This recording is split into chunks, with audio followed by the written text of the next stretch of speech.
So most probably on the next hearing of Quadcom, we might as well invite DFA and Bureau of Immigration to explain to the committee with regards to the documents, especially the passport being used by Harry Roque, because alam naman ng lahat na Atty. Harry Roque is being cited in contempt in the House.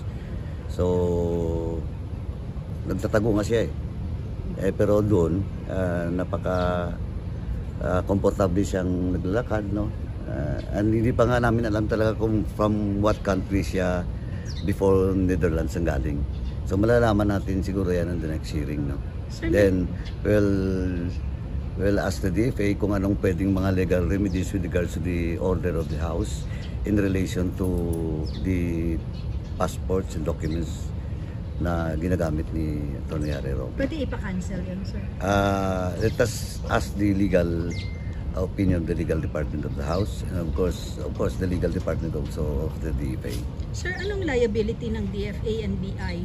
As of now, we cannot talk about the liabilities of the two agency, but sabi ko na nga, they have to explain to the committee na Harry Roque is cited in contempt, but is scot-free, especially ngayon lumabas na talaga with BP Sara pa